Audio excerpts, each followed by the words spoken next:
This is Kitten Features, and you're listening to Show X Live with Ken in his student accommodation all the way in Scotland, and Wade in his white windowless van? Uh-oh, I better get out of here. Enjoy the show!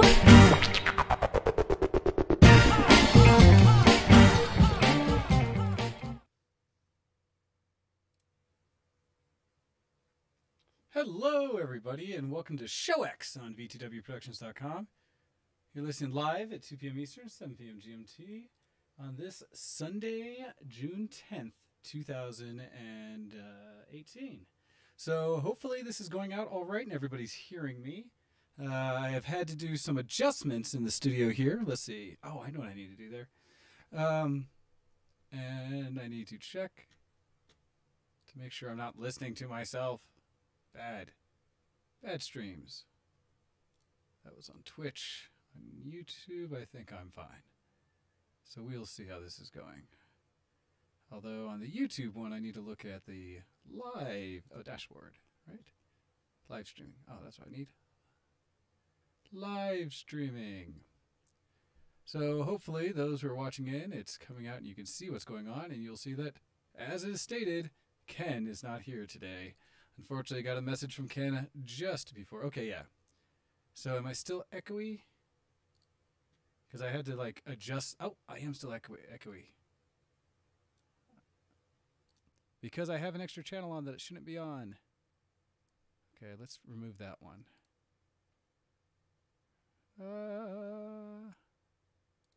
Which one do I want to do? I think, okay, yeah, I had both on. So that's hopefully going to make it better. Let's see, I'll double check which one I'm on. Okay, that should be good. So hopefully, thank you, Copy, for the immediate feedback. I appreciate it. So, more of the story. Okay, I should be still a little bit quiet. Let's see if I can adjust that for everyone. Sounds. Recording. Okay, so, yeah, why so quiet? Come down to... Well, that shouldn't be the case. Properties, listen, levels. That should help. All right, that should have boosted me up significantly better. So, as I was saying, part of the problem is when you first, when you go and have to rebuild everything on your computer, all of a sudden you go back to that thing where you realize all the different things you had installed and you don't realize where they all are or what they all are. So, sorry, excuse me. That is lesson number one, is I just rebuilt the computer. So I'm back on the main rig, which is nice. The laptop is other room put away, was doing some business stuff. But, all right, hopefully getting situated here. Unfortunately, I'm also completely sans other hosts because, as I'll talk about travel and things that happened this weekend, you'll see as to why it's just me. I'm also playing with a few options here. One is that of no background music. We'll see if people are okay with that or not. I have some ideas of what I might go forward with, as I have seen some tools to allow me to do the drop-ins and stuff like that remotely or through other means, and so I may try to do something like that. But the more and more casts or videos and things I see, the more that I am realizing that it's okay to not have your background. So we'll see how this goes. I still also have to get on here and set up the gates for audio so that it clips properly and you don't hear too much background from computers or other things, and you only hear when we're talking. So still some things to work on, and hopefully keeping all the streams happy. I had to remember some of the settings for OBS and things like that because I had it all backed up and set up on the computer, and then the main challenge to the main rig is that it died and the main hard drive crashed, which made me lose basically all of my settings. So this has been a fun bring it back kind of thing. I need to, as I'm doing this, go back, document, and set it up into our show like how-tos guides for anyone hosting to make it easy for other people to pick up and start streaming. Also, as I try to hydrate, not choke on it, you should see me try to kill this whole bottle here shortly because it is blistering hot outside here in Colorado, 90 degrees right now. Getting hotter. And I was, just before the show, out walking about in it. And so that's going to be, I need to get hydrated now. I need to recover. Drank too fast. Breathing and drinking same time, not so good. I need to figure that out. All right, so let's go back to the main things over in the Twitch channel, since that's where everybody should be if they are going to be chatting with us. And so far, since we've got a copy on there, thank you very much for copy. Always nice to have you in there and supporting us as we get into the show today. So let's see, what do I have to talk about first? As I'm going to get into a little bit of dysfunctional deviation. Let's see, I can try. Can I do it this way? If I come up here, I need to add some other things to kind of figure out how to do this. I have a couple ways, but I'm not entirely sure if it'll work. So some of this is going to be on the fly, because like I said, I'm still rebuilding, and I didn't get back here until just before, and I didn't realize I was going to be all alone until I actually got home. So fun times for that. But as I go to where I keep all, and I thankfully have at least mapped my network drives, since that's where all of the things for Show X are. But if I can get into drop it, well, I guess this isn't drop-ins, this is background music, isn't it? Where did I put that? Still might be drop-ins. Show X, drop-ins. Oh, I've got different ones in here, but no, I guess I can do the intros are in here. So if I grab, there's Geekoscope, Dysfunctional Deviations, and Geek Cred. I think these are all the right ones. We'll see. Put them into a playlist, and if I can do, let's see. If I turn on the desktop audio again, hopefully it won't be back. And then if I just try to play Dysfunctional Deviations and stop it, hopefully that will have sounded like a normal thing. And you guys all will have heard that, I hope. I was back and forth to see if it actually bounced, so let me know if that worked. That would be nice. All right. But in Dysfunctional Deviations this week, talking about my non-geek and what's been going on. So the main thing is I took a quick trip to the tea room. You have heard of this before, if any times we've talked about where Zenko has worked for the St. James Tea Room down in Albuquerque for quite some time. And in doing that, okay, I'm going to have to close this door. I've got cats that are trying to be known, so I don't want you all to have to work with that. Just a second. Hey, cats. Shush. Oh, can I not wait until such time as I get them spayed so that they can not feel the need to communicate as badly. And hopefully allow them to desire a little more human contact. Because one thing to say cats, it's another when they refuse to actually interact with anyone and just make noise in the background yelling at people. And as soon as you try to go up to them, they run off. And yeah, challenges. So there's that. But anyhow, went down to the tea room. Zenko Akko had to go for a St. James Tea Room actual meeting that they're having either tomorrow night or the night after. I forget when. And it was an opportunity where we said a couple of us could also jaunt down there as quick and try to grab a spot of tea. And so we had a reservation yesterday, waited for most of basically all of the Tales of Zestiria group to get together. We missed out on Melon Dreams because she had to work, but waited until, I need to get her cosplay name down.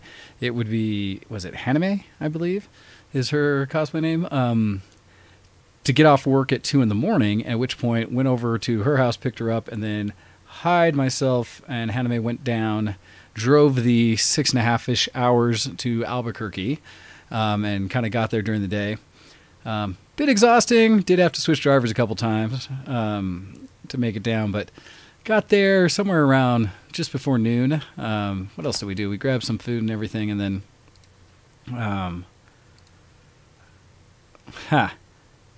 and then went and we got food just on the way down there, so we hung out for a bit. Oh, we went to, what's the name of the place? I won't say Francis's, but I don't think that's it. Darn it. I can't remember the name. Let's see. Haha. Interweb chats.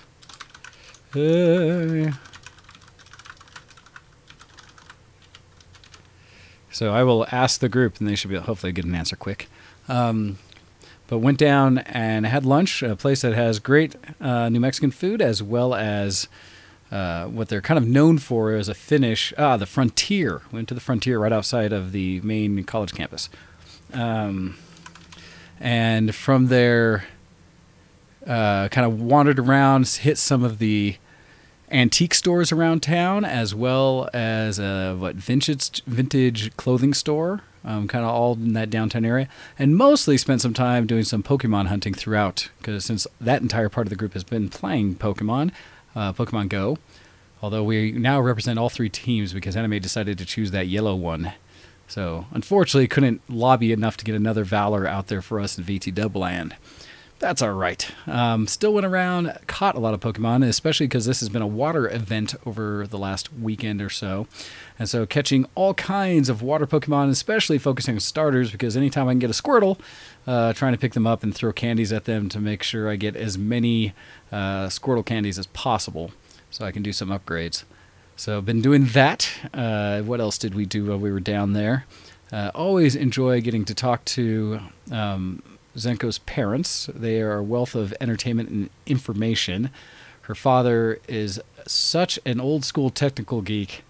I was telling Zenko that whenever I talk to him, it kind of expands my whole thought process of how certain things work. And while I go way back for having access to a technology, and seeing things all the way back to the old like Apple II Plus and Atari 2600, things like that when I started with technology, her father was working on computers all the way back then, not just using them, a little bit programming and soldering and doing electronics. And so some of the information we share on that has just been wonderful. And so I always enjoy that, where I get to just pick up new details and information and soldering techniques and projects he's working on. It's always really cool, really informative. So that was a lot of fun. But then we went to tea. The theme of this month, I suppose it's a month, if not just, yeah, it has to be the month. Each month they change it. It was, and I'll say it right this time, Alice in Wonderland. I keep wanting to say Wizard of Oz for some reason. Whenever it comes to mind first, I want to say Wizard of Oz, and it's so not. Alice in Wonderland is the theme for the month. And in it, I forget which teas we had. And this is something I could probably, again, ask out to Zenko to get the whole menu or such. I could probably look it up. Technology and the interwebs. Let's see where I can find this.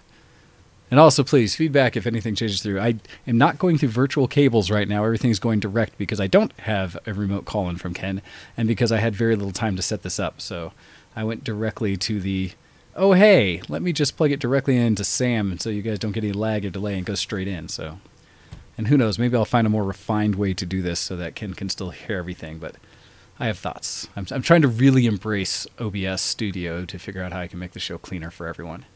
But in the meantime, I was going to check out the St. James Tea Room website, because they should have it listed as to what their current menu is. And this is one where I definitely go off diet whenever this happened.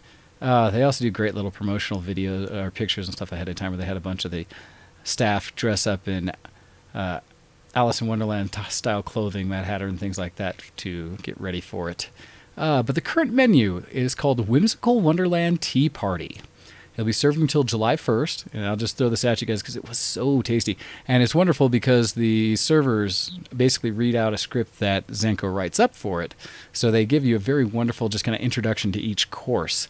The first course savories had nonsensical skewered meatballs, Tweedledee and Tweedle dumpling, Mr. Dodo's fig and Parmesan salad, which was phenomenal, Cheshire Cat's croissant ham sandwich, and a traditional tea sandwich of bread and butterflies, which is a little cucumber sandwich shaped in a butterfly. Their second course, the breads, was, and the tea with it was an English breakfast tea. For the second course, the tea is Chandler's Cherries 1888 scented black tea, with Eat Me bread, St. James traditional cream scone, and No Jam Today lemon curd and clotted cream. And the Eat Me bread was phenomenal. It was kind of like it's a puffed, what was it, a potato type dessert?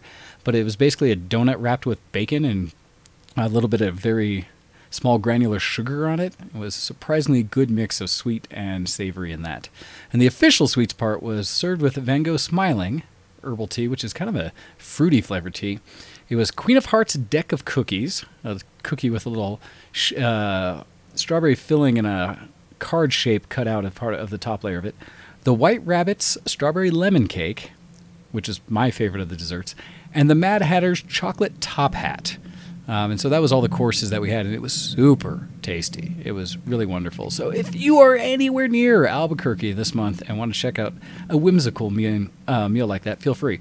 Also, they are having a contest for costumes if you do go, where if you dress up and take a photo and tag the St. James Tea Room in it, and they on Instagram, they will put you in for the October Masquerade Ball to have a free 2 tickets to that if you win. So check that out. I'm a big advocate. So that's what we did, and the whole reason went down to Albuquerque yesterday, which was a lot of fun. Tasty, tasty.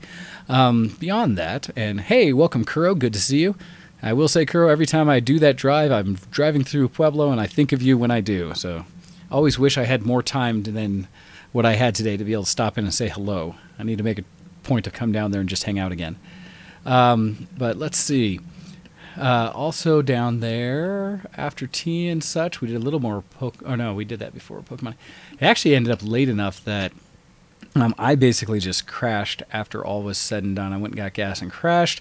The rest of everyone hung out for a bit and visited because I was really hoping to try to get back here to be able to do the show today.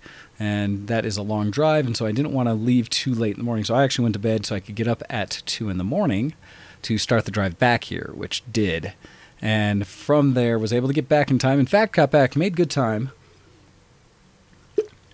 I say a good piece because no traffic that early in the morning. Woohoo! But was able to get back and went first thing out to another event that was happening in Colorado that I was reminded of by one of my friends from work, which was the Concours d'Elegance car show that I talk about each year out at Arapahoe Community College here in Denver.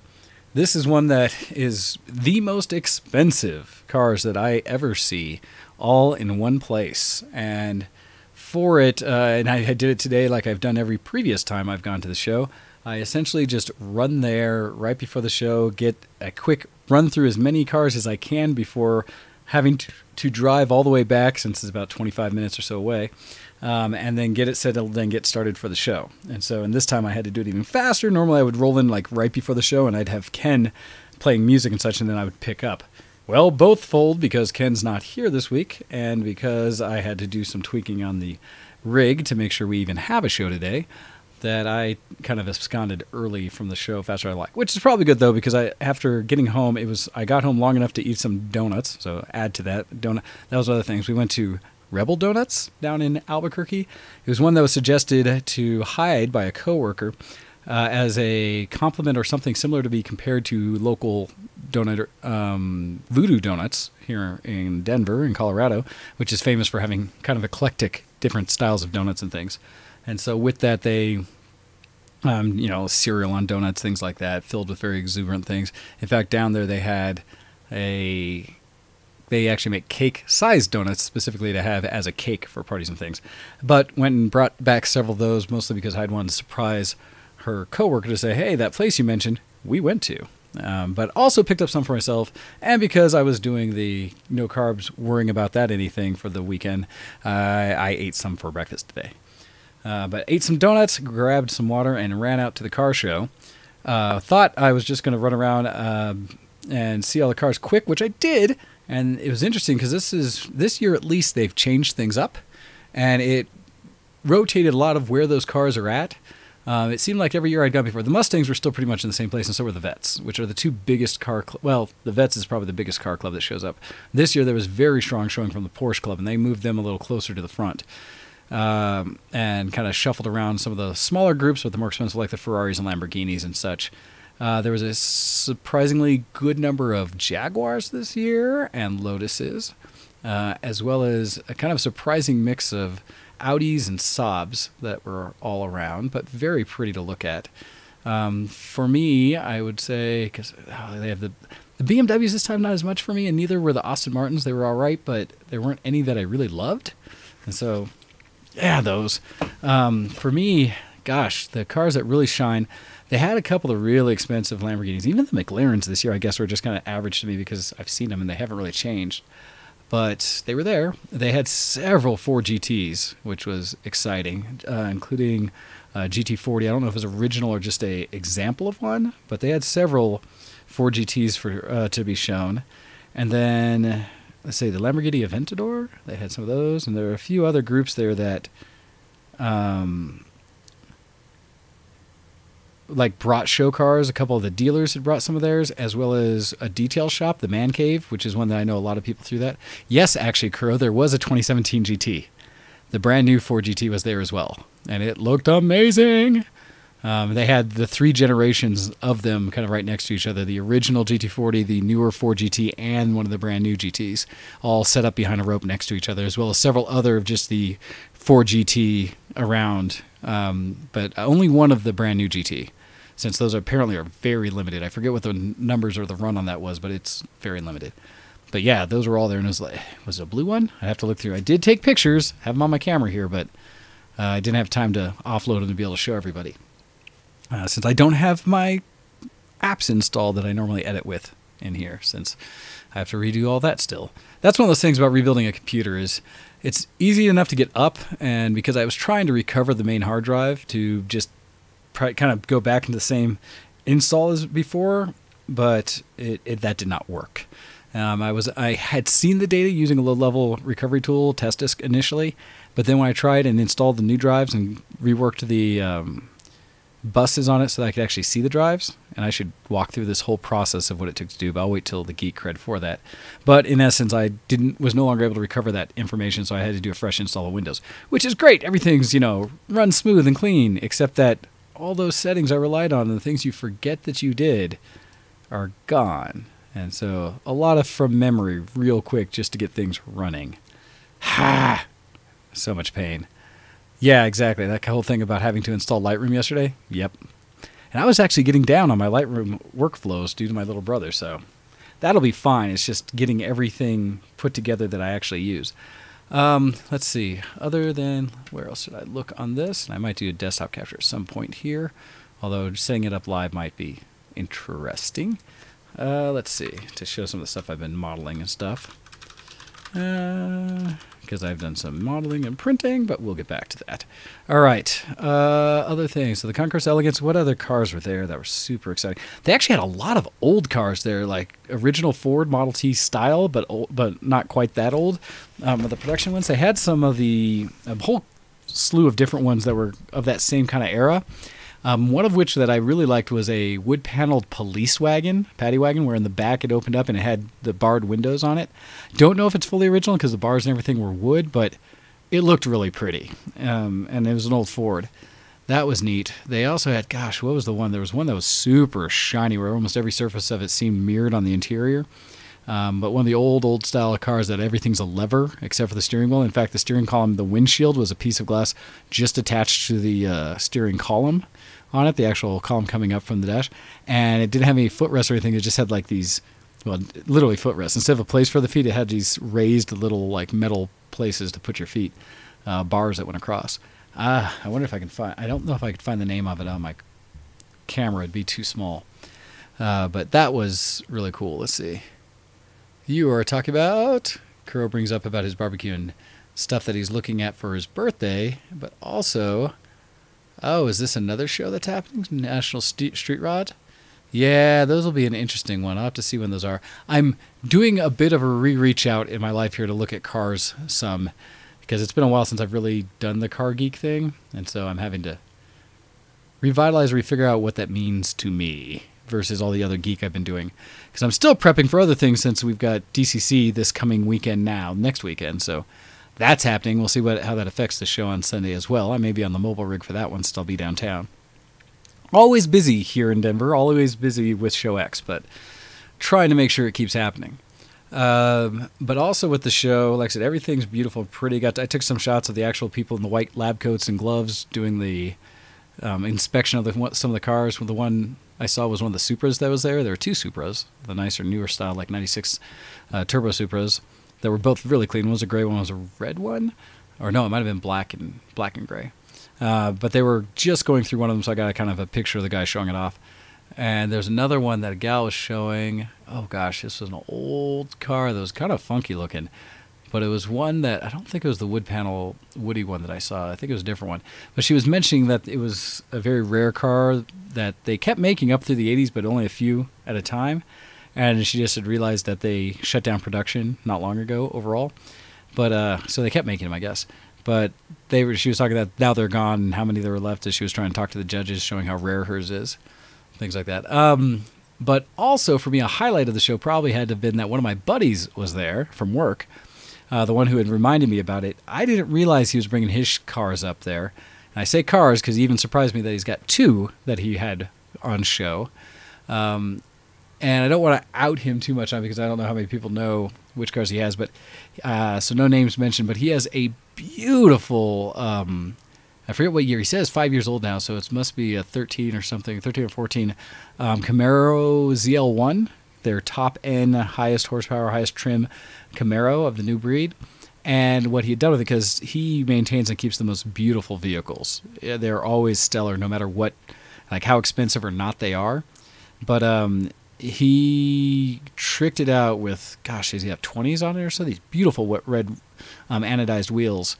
And the biggest thing about it, he's got blacked out, and it says a ZL850. And that's because he's added aftermarket supercharger and kit to it, so it now makes 850 horsepower and is a ridiculous beast. So that thing's just a monster, and it is clean. He makes it look so good. Normally, I'm not a big fan of the new Camaros, but his looks good. So when I was looking around and kind of saying, where are you and stuff, he's like, oh, my car's over here by the man cave's shot. And so I went over and finally found his car. He wasn't there at the time. Waited for him to show up. After they're sitting there and talking to him for a bit, and it was actually really neat because right as he came up, there were a couple of older veterans taking pictures of his car and kind of checking it out, and started talking to each other. And as we were talking, he mentioned the car right next to it, which was this beautiful blue Corvette Grand Sport, a 2018 Grand Sport, fully loaded, that he said, oh, that's mine too. At which point I was just like, what? Because he's always maintained multiple vehicles and such, but I know for a while there he had 2 Camaros. And now he has the ridiculous ZL1 850 horsepower Camaro, as well as a brand new 2018 Grand Sport, which is gorgeous. That he said he had just put the plates on to drive up, essentially. And that, I was just like, what? And I looked in, it was one of the first things I noticed on the interior is that it has a suede wrapped steering wheel. And so when I looked at it, I was just like, dude, that looks sick. And he's like, hey, jump in it. And normally it's one of those things where anybody else, I'd be like, whatever. But I know the guy. He's a good friend. And so he's like, yeah, jump in. I was like, sweet. So I definitely took advantage of being able to sit in that brand new Grand Sport, and it felt good. I'm not a huge Corvette guy, but that thing was nice. And I can only imagine the power on that. So I am going to have to talk to him and say, like, so, we need to go for a cruise. I need to feel this one, because I'd been able to I've been in a couple of his cars. He let me borrow at one point one of his old Chevy Avalanche that he had that was tricked out nicer than a Cadillac. And he also had taken me out in his C5 Vet that he had supercharged up to 650 horse. And that thing was a beast. And so I've been in his rides, and they are always amazing. This one was just nice. So that was a highlight, just to see one. I hadn't seen his Camaro fully tricked out. Seeing that and then being introduced to his new car all together was just phenomenal time. That was fun. But then I did take off run to come back here so I could start the show for you guys and get things going. All right, so that was Concours and that was T. What else did I have to bring up? Backing it up a little bit, not necessarily geeky, but kind of around the other stuff I do. After you guys heard about our antics at Anime North and the fact that Zenko Akko, with their efforts, were able to win the Masters category in an international competition up there, we got all the costumes back, and one of the things that Zenko wanted to do was to be able to better represent them so that people can see her work in much better detail than just the photos we have, or kind of what we've talked about on the show and the kind of the group photos that people have snuck out from when we're up at AN. So we specifically set up my studio downstairs and took some detailed shots and video of or going to of each character. So far, we've finished Mikleo, the main water seraph that goes along with the hero throughout with Sorey. And so we did a shoot with Hyde in Mikleo, and I have all the photos still on the camera because, again, I need to get them off, put them on the disc. But I have those ready to go, and I can't wait to check them out. We did both some detailed shots just of every piece of the costume, up, underside, topside, stuff like that, to see all the stitching, all the little pieces, things like that. And then also took the video both with, I think we had their video camera, my camera set up in a video mode, as well as a GoPro that Zenko took in hand to kind of show detailed pieces up close to the costume as you walk through it. We're hoping to quickly go through and make a series of all of them, and that way they have good documentation to kind of keep up and show what Zenko Akko Cosplay has been up to over the last year and a half, making all the costumes and really capture it. So anyone who's interested will be able to check that out. A lot of detail for a lot of costuming for people who like cosplay. So looking forward to helping them with that. Also, let's see, I still have all the photos from Anne on there. I've got a lot of things to get off this, as well as all the cars now. I'm trying to think if there's anything else I've been stacking on my camera. I hate when that happens. But also, let's see, so did the Mikleo shoot, did that. I guess that's all I overly had for non-geek related stuff. So, all right, let's see if I can do the magic of tech again and kick this on. Switch over to here and talk about this one. I'm a geek. Are you a geek? Geek cred, level up! Yay! All right, almost snuck into the next one, but hopefully that worked. And we'll be able to say that as I start talking about geekier things that we've been up to, I've been up to since I'm all alone. So, all right, let me get into this about the computer. So, I think I mentioned some of it before where when I talked about dying, essentially I had a power spike, or what ran into it was that the power, the way my computer was set up, I had it on ups, like you should, right? But admittedly, the ups I had is years old, and I had never replaced the battery, so it was past its service life. What I didn't realize, though, is it was basically doing no work anymore at all, especially fast switchover when power things happen. And so I have these studio lights that I've stuck up here that thank you guys from way back when we got. And thank you, Copy. Yes, it's true. I do have you guys in the audience, and the fact that you guys are writing in during the show and the comments makes it so I'm not alone. So I do have people to chat with, and I appreciate that. In fact, that's going to remind me to go ahead and jump into the show email just in case anybody has decided that they want to email into the show. That way I can have more to talk through. So let me go ahead and get logged into that. And why are you doing that? I thought I told you already to log into a different one. That one. What? What? What do you mean that wasn't found?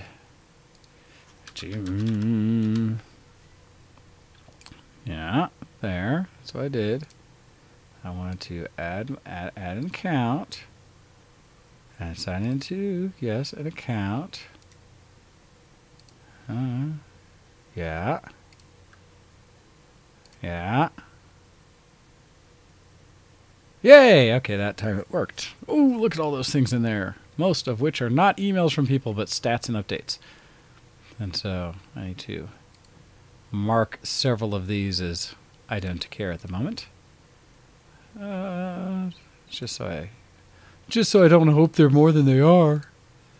Yeah, especially these ones are like, sell us this. No, Spatial, we are not using Sam anymore, because Sam has been not friendly to us.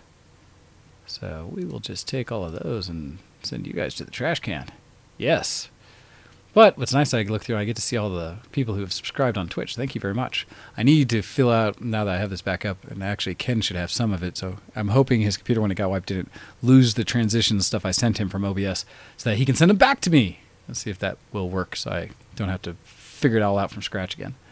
But anyhow, I will have that up in case people do want to email into the show. I would much appreciate it.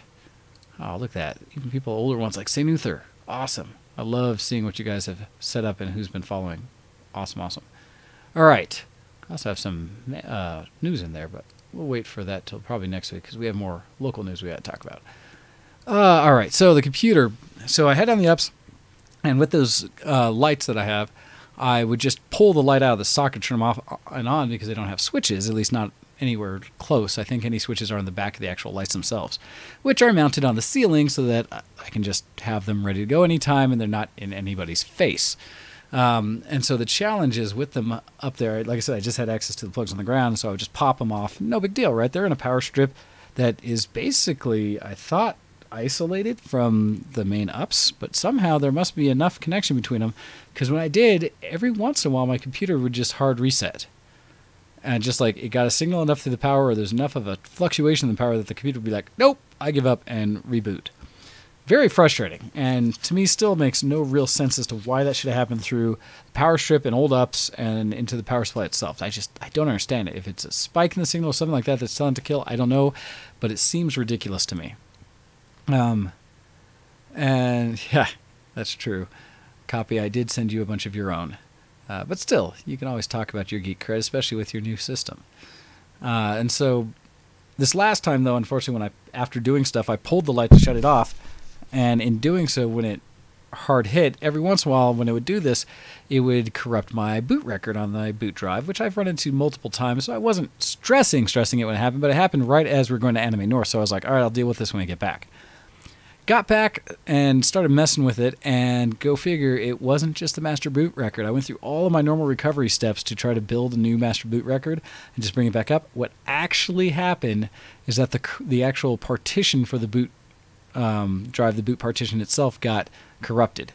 And I think it's just the header piece, but I eventually used some tools through some like multiple utility boot disks, things like Gparted and, like I said in the before, test disk and a few other things like that, and even a Windows 10 recovery disk. But all of those things to try to get access into the partition to see if I couldn't bring it back. And I was hopeful because there was at one point that I actually did have it running, or not running, but I mean I was able to use test disk and got in there and was able to at least see the data in the partition on the drive. In fact, I was able to click into it, see the directory structure, things like that. So I was really hopeful at that point that I'd be able to do this. I was like, okay, if I've been able to get into it with this tool and see the data, and it gave me the option to start copying it out, I figured I would be able to move it out and move it to a new drive. And that's what I'd seen recommended and looked up to from everything else, so that was my plan of action. Unfortunately, that didn't work. When I finally got the new drives, because my initial concept was to get a new boot drive, just that, and it would be, I was like, well, if that boot drive's corrupt, instead of just getting in trying to recover the drive, I needed somewhere to put the data, so I was going to put a new drive in. And so the easiest way to do that, I thought, let's also take the opportunity to update to an M.2 board, one of these faster, super quick M.2s that use the not just the SATA 6, but the actual PCI Express bus direct connect. And they're supposed to be probably 10 times faster than just a regular SSD. So it's like, all right, I'll use the opportunity. It cost me a little bit more money, but let's get this computer fully up to date, make it as good and strong as it can be for the show and everything else I do. Solid. Found a deal online, ordered an M.2 board or hard drive. It came in, and I have the one slot on my nice X99 board that I'm running. Stuck it in. Go to kick it on. I'm still having to use BIOS and low-level tools to even see anything because the boot drive's not working. Nothing. Could not see the drive for anything. Saw at least all the other drives existing. Couldn't see the M.2, and I was just like, what the heck? That took me a good solid day because it was after work each day. I was getting an hour or two to work on anything of me just kind of like, what's going on? And so I did some research, and I kind of eventually, when I woke up, I think had an idea. And no, Tom, I haven't brought up anything about EA or the beginning of E3 yet. That'll be my last bit when I get into news. And so did some research, and the M.2 connection is on the first set of, the board has two SATA or overall controllers on it. And the odd thing about it for me, and I've seen it different on different boards. I don't know why ASUS did this on theirs. Because one of the things I had in my original setup was I run a pair of Velociraptor drives. Old 10,000 RPM Western Digital gaming drives are just, fast drives. They're kind of like a precursor to SAS drives, or similar to the SAS drive type thing. They were old 300 gig drives that I ran in RAID as a RAID 0, RAID 0 for a 600 gig partition. that they basically split the data. So they're really fast for platter drives and a real fast connection with it. And I've done that for years. It was my old original boot drive on my last computer and stuff like that. Had it running like this for quite some time. Well, the challenge when I was doing this is that that's running in a RAID, and that M.2 controller, upon better research, says that, oh, by the way, you have to have your controller in the advanced, or was it ATCI, ATHI, whichever advanced mode for it to do the full PCI or full controller board connection, which means it couldn't be in RAID. Well, now I had another challenge. All of my program data and actual downloads and things like that were on the RAID. Well, to get it booted back up, get over, how do I do this? And so I ended up actually going out and doing another upgrade, which I wasn't planning to yet. And that was to try to replace my 2 RAID drives with an SSD. Thankfully, the candy store had one that was a reasonable cost, and is actually, one of the reasons I looked at it is because it has a 5-year warranty on it. Because when SSD goes bad, it just go bad. But I got a crucial 1 terabyte drive, because going from the dual 300, so the 600 gigs I had for the D drive, I figured I'd give myself a little more room as well as upgrade the speed. And so in doing so, got another new SSD. So now I'm in the stage of 2 upgraded SSDs and far more money than I was planning on spending. And oh, by the way, before any of this, I had bought a server on a marketplace deal I saw because I was going to try to build a RAID array for all of my disk space. So I'd already spent that money, and now I'm way deeper in than I wanted to be, and I'm suffering for unintentional upgrades. I'll be working on this debt for a bit. But in doing so, I now had a terabyte NAND drive, M.2 for the C drive, and this new regular SATA 6 SSD for my D drive replacement. And doing that, hey, happy dude, good to see you. Sorry that you can't stay. But in doing that, I was able to at least go into the tools and clone over the RAID, put it onto the new SSD. Then I was able to change the controller over and get rid of the RAID, pull those drives, and it finally could see the M.2 board or drive that was in there. Hooray. But this was the point where when I went back in and did some testing and actually did initially an install of Windows, once I figured that out and figured out that for whatever reason some of my SATA ports on the second controller were off, and so my other DVD drive that I have in there, burner, wasn't being seen. I knew that for a while, but I didn't know why. It's just turned off in the BIOS. So learned that, but went and dug through and got them all seen, and then I just did a quick reinstall of Windows 10 on the new drive. And then I figured I would clone over all the data, or at least pull the data over and have it there to start sorting manually, putting through especially the app data. That was the big thing I was after. Unfortunately, through all this process and running a test disk in Windows, all of a sudden it couldn't see that same partition that it had before. It saw a lot of bad partition points, or like just sectors on the drive, but it couldn't actually pull the data again. So I just kind of said, nope, I guess this drive's done. And so that is why I'm still currently running on essentially a fresh install of Windows, where I've just slowly been triaging the basic things I need together, like audio all the way around, and the graphics, and getting it set back up to the 4K monitor I'm running now through the dual DVI. And so I had a lot of little tweaks just to get it running again. But it is up, and we are streaming on the rig, on the main system. So that's good. And hopefully it means sound-wise I should be fairly quality now. And hopefully it'll make it easier for when Ken does get back and we all do full shows again, I'm hoping. So, yeah, hopefully I sound good for everyone. It looks like you guys are all talking about doing some pickup groups for, what, PSO during or after the show? Good for you guys all. I don't currently have that available anymore. I'd have to dig for it. But anyhow, so got the computer up and running. I just got enough to get the streaming together with OBS and some basic stuff so that you have the layout from the original where we were trying to upgrade to. But we'll have to get in there, and I'll have to do some more tweaking with it hopefully today to get it all set for the virtual cables and everything like that, so that I can actually pull in the Discord channel, pull in Ken, pull in anyone remote, and have us set up for real shows. And then once I get that set up, I will put it back out to Ken, and then hopefully we'll all look the same. I'll try to clone down all of my devices. That'll be smart. All right, so that is the current status of the PC. Did I have any other notes on that? Pull the old drives, new drives. That was pretty much it. Like I said, up and running and still sorting what I need to install after this.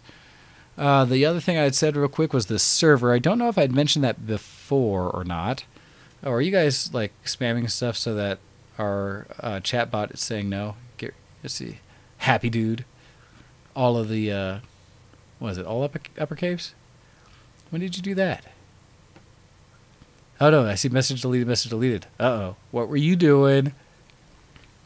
I even made Nightbot less challenging this time. I lessened and made Nightbot a little like chill compared to what it was by default. But we'll see. Huh. All right. So beyond that, I've done some modeling and such and been doing some 3D printing. So I've had a few projects, and one of them, which did I bring in here? I did. And I will hopefully, I have to do some little tweaks to it. This project has been more of a pain than I'd hoped, but I think I know how to finish it. Essentially, what I've designed, and this is completely from scratch, so I'm a little proud of myself for that, but still challenges, is this, for the camera, is a pair of beaks, essentially, that are supposed to be modeled after a set of peacocks. And so the faces, imagine peacock heads coming off the edges of where these slats are in there, for a belt that's being made for a costume for a friend of mine. And so I completely fabricated these in Tinkercad by myself. And the whole challenge of it, though, is to make them clasp, and so that it can actually hold as a belt buckle. I went through several iterations, probably like 4 or 5 prints and multiple designs to try to make it so I could do... My initial design was to have them come together at kind of a harsh angle and go through with a kind of like locking mechanism so that when they sorted out, they'd be pinned together. The challenge with that, the filament is just not strong enough for it. And so that's a bit challenging. And as you're talking about the print stuff there, Kuro, about did filament get sorted out? Inland brand filament, which you normally could get at the candy store, is garbage. And that's what you're saying. And yes, there's been several Facebook groups about it. And we've both, Akko and I in the house, had tested it and done a few things. I've printed a couple things with it, but where it's supposed to be PLA and you're supposed to be able to print it normally at like 200, 205C, they started putting stickers on it that up the temperature from like 215 to 225 recommended. I got minimal or some level of success printing it at about 230, which is much closer to PETG or other types of filament, ABS and such. And it's annoying because it's still the same cost essentially, but it's garbage and there's a texture to it. And what all of our machines were doing is they were getting gummed up with this new filament where you could get to a certain degree, however far in the print, and then it would just start tearing, or feeder would start tearing the filament apart. You could just, I don't know, it's just not hot enough, and so it would like add pressure and eventually just gum up. Really pissy for that because I have at least 3 rolls of it, and I've barely printed anything successful with it. So I eventually went back to the old Amazons and ordered some Hatchbox, since that stuff is much better quality control. I've never had real issues with. So I'm going back to Hatchbox from when I used to go locally to Inland.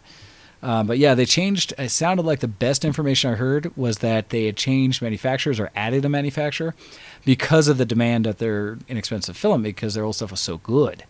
Well, they got bit in the butt through whatever quality control they didn't do because everybody on the forums has talked about it and said this is basically garbage and to stop using Inland. So good job, guys. Good job. I would much rather have had less on the shelves, but when I got it, it'd be great than for you to change it out to some garbage manufacturer. So anyway, I have not heard much of anybody say any success with the new filament, so screw that noise. So didn't get it sorted in a good way, but did understand it enough to say, nah, I'm not using Inland until I hear some big reports that say it's back to quality. Because yeah, as far as I know, that's wasted money. I don't know if I can even return it at this point, but we'll see. But so instead, I thankfully had some old silver that I used for these beaks, and I put them 100% infill so they'd be nice and sturdy without being too terribly heavy, but feel like a solid part that you could wear. The challenge has still been connecting them. After a lot of iterations, my answer is that I have dug out a little bit of space and glued into them basically both sides of a snap button that you would use in clothing and such. Now, part of the problem is I didn't drill or dig in deep enough, so they are raised a little bit. And so right now, when they snap together, there's a bit of a gap around it where, at least if it pulls, it should be kind of what I want. But because of also the hole in it took some of the glue, it's not deep enough for the male portion of the snap to go all the way down and snap fully. So it's also a little weak right now. So I'm figuring I'm going to have to go in there additionally with a drill and kind of clear it out. It might drill, hopefully not all the way through, but drill enough to allow this to fully clasp. Because at least at the clasp, I can adjust it manually with a wrench or with pliers to make it sturdier, how strong it snaps.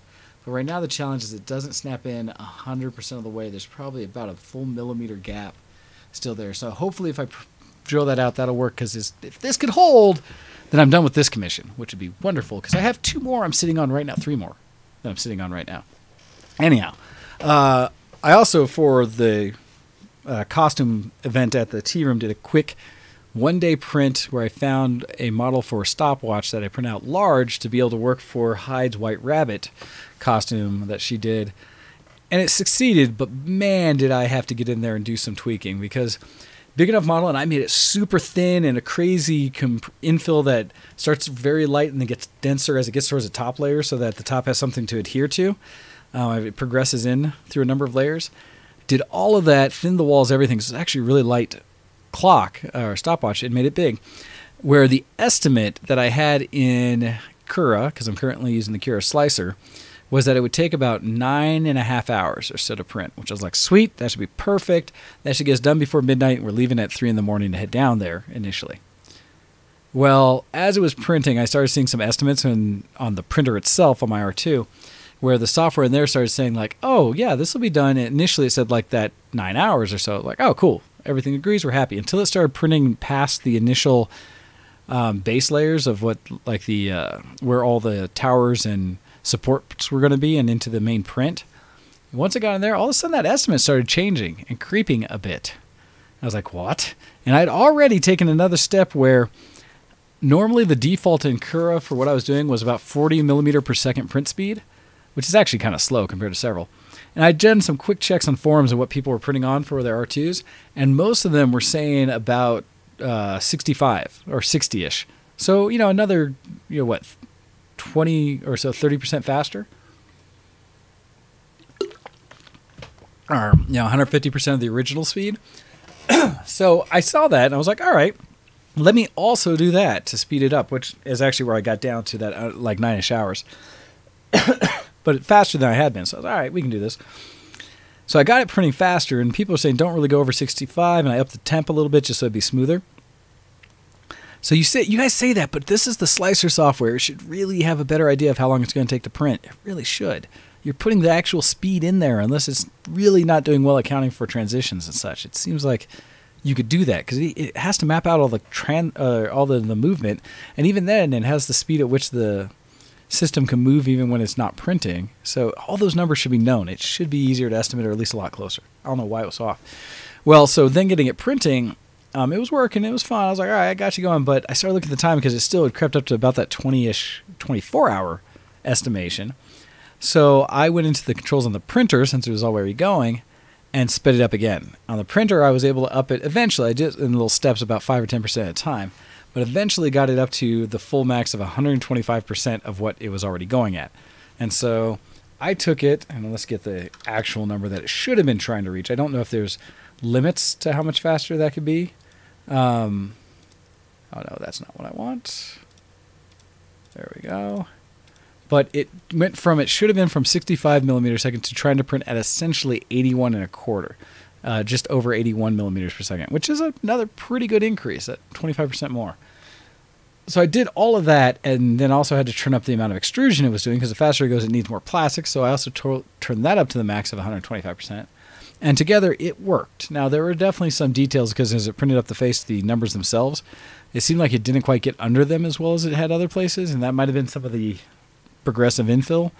But they looked rough, but the rest of the watch actually looked pretty good. And thankfully, it finished somewhere between midnight and 3 in the morning.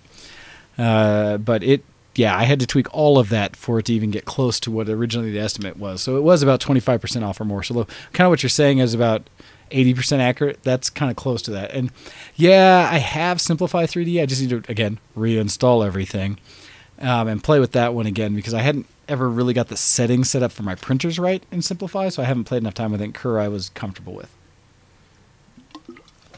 But I will look at that again, because I've also heard that Simplify 3D is the best. But Did get it printing. That was great. So that was that costume piece. The buckle is done. I just have to get the clasp done.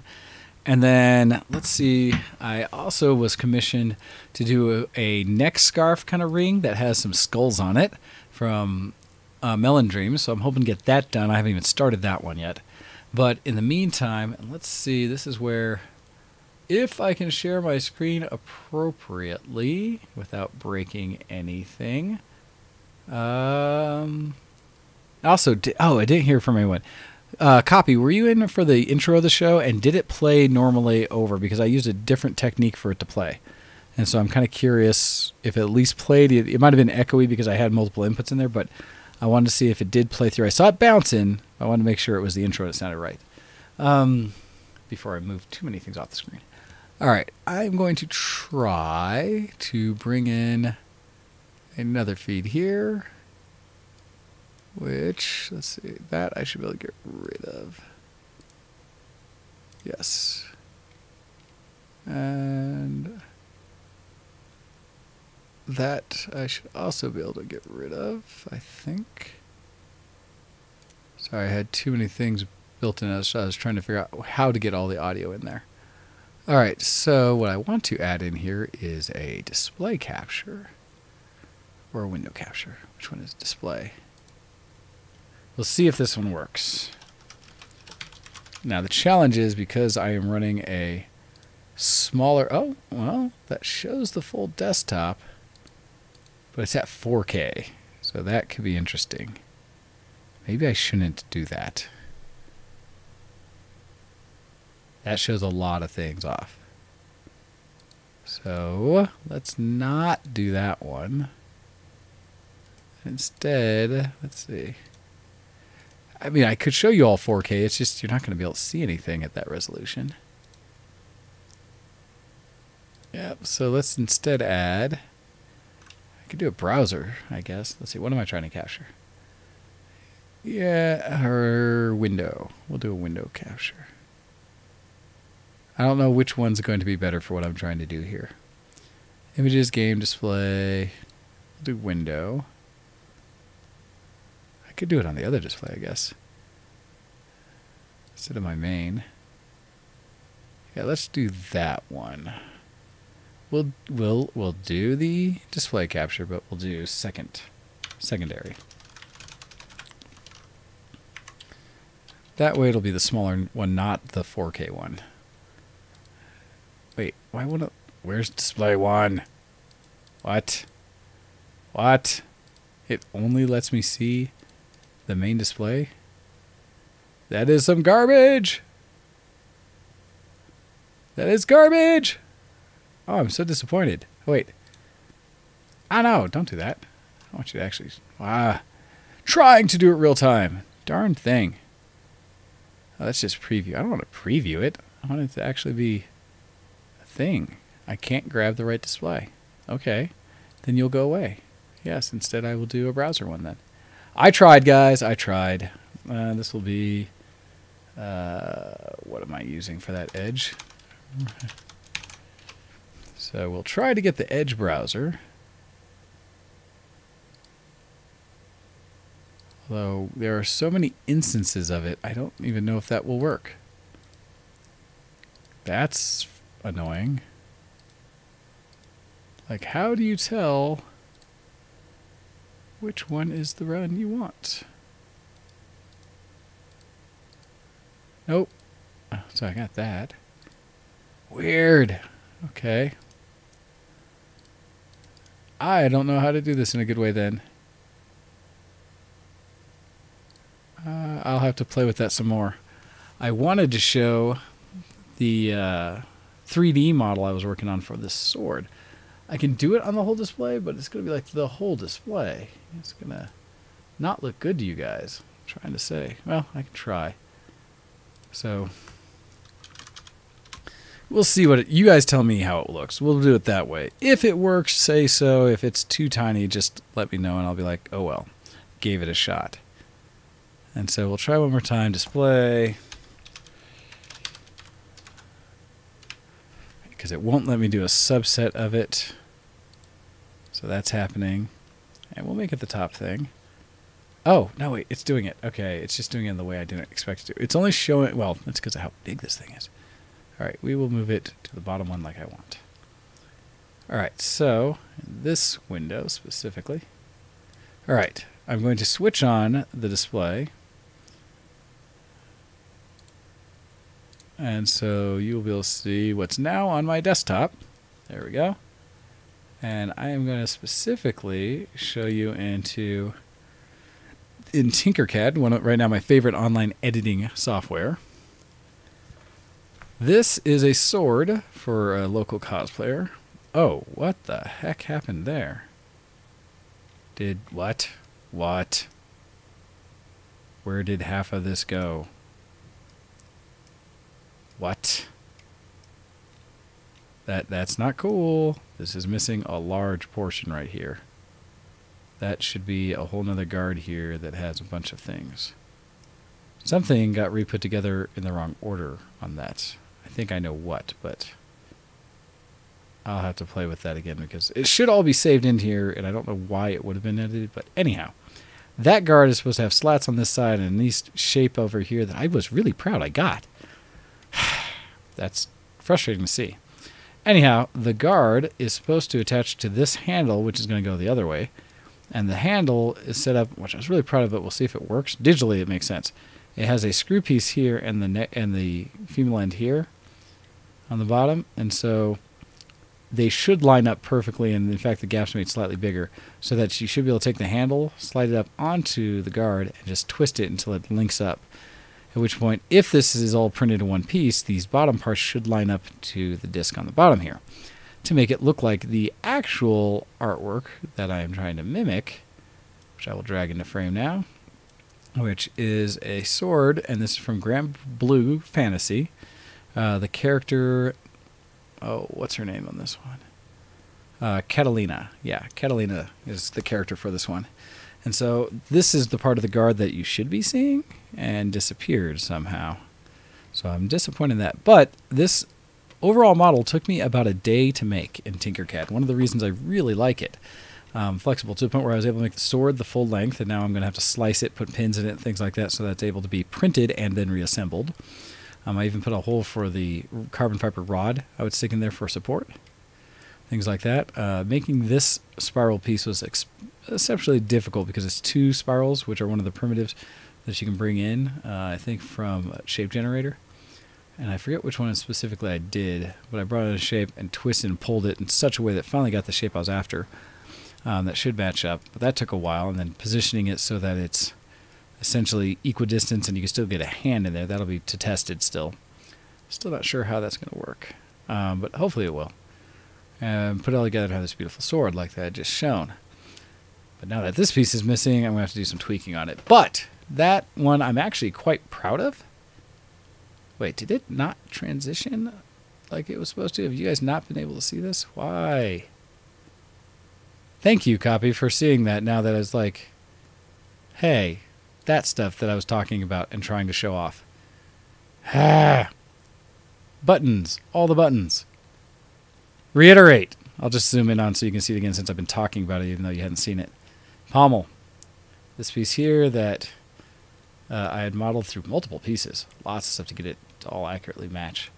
The sword blade, the long white one here, grayish. And the handle here with the spirals. Thank you for keeping me in check, Copy. I'm sorry it took me so long to actually notice that I was wrong. So, yeah. Gosh! Darn preview window. I moved it over and then it was blanked out and I actually couldn't see it. So, awesome. But there it is. Yeah, I should have done the not studio mode for that part so I could just click it on and off. But yeah, that one, so hopefully that makes more sense now that you guys can actually see it. But I do love me some Tinkercad, and I'm going to have to figure out where the other part of this guard went. Nice thing is I can usually grab in here, and I can basically ungroup, and it'll start pulling off pieces. And then this piece again, ungroup to figure out where is it cutting this part. Hello? Oh, that took off those sides. You can kind of just keep going through the status of this ungrouping until you see... Okay, so now this piece, so that's all disconnected. That's the piece I care about. Okay, here's all the cuts, which I Yes, those should be there. But those should be later. So still looking at this piece. Ungroup. There. What? What? Okay, so this part here is missing its details, and that's why this failed. Okay. Where did the other parts of that go? So this is what failed. That piece is not supposed to be a solid block. It's actually supposed to have a U-shape in it that allows for the cuts to go how they're supposed to. So I will have to redo that. Because essentially, these kind of cuts here, there's a heart shape that happens here that I had made through some pretty good manipulation of that, what you just saw, that block. And so I will have to play with that again. But you can see what's really neat about Tinkercad is the blocked out ones are holes that you basically cut into your models, and then you just, as you group things, it actually forms them. So quick tutorial into Tinkercad. But anyhow, I will take that off and we will keep chatting. So there's that. So frustrating. I don't know what happened. Like I said, something just went out of order and everything. Oh well. All right, so I made that one. I'm super excited. Showed her the model. She was really excited for it. Now I have to fix that model. And I have to go in there and try to figure out how to slice it so that it can be printed. Because the real challenge of that one's going to be, it's one thing that I could probably just print the pieces, but that spiral especially, you know, parts of it may be too big and need to be sliced in certain ways so that they fit on the print build.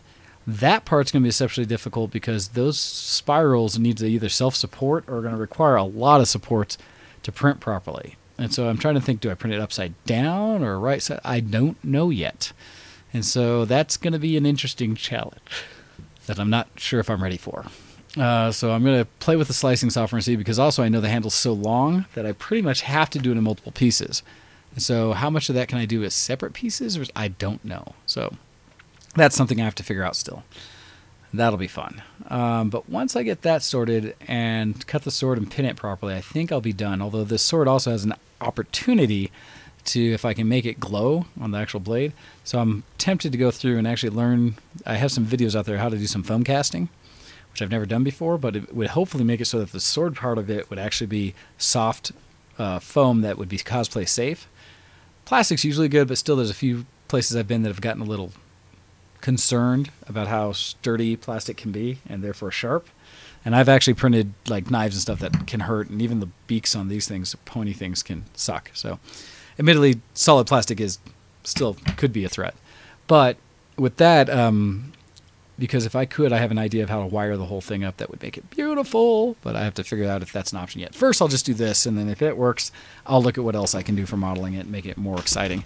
Because I do enjoy 3D modeling, especially in Tinkercad. I need to use some other CAD-type tools.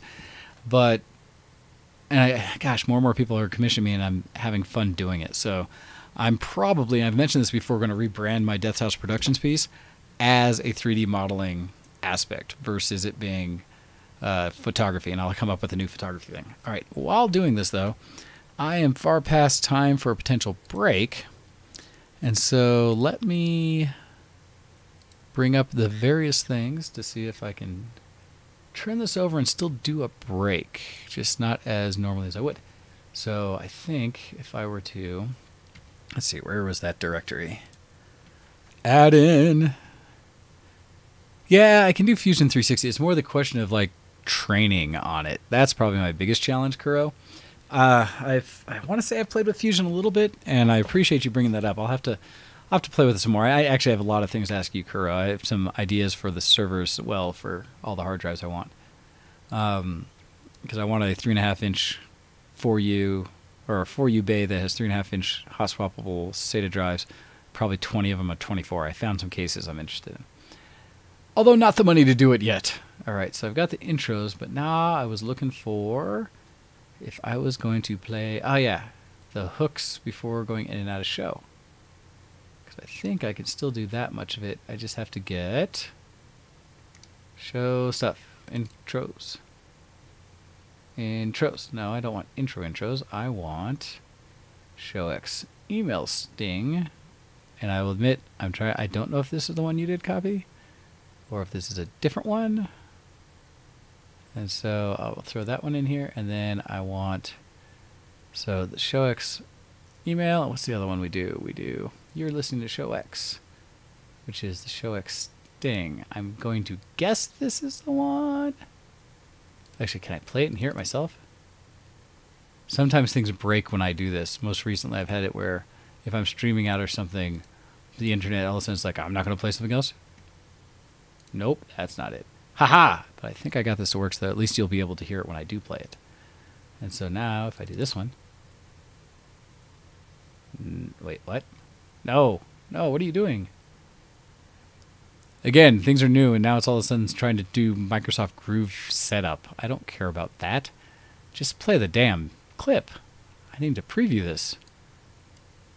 Yeah, I don't know. Don't. Go away. I don't want that. I told you what to play. Now playing. Why are you thinking? I guess we could just do that, but I like the you're listening to Show X part. Okay, it's deciding to be a serious butt. So I got the one in there.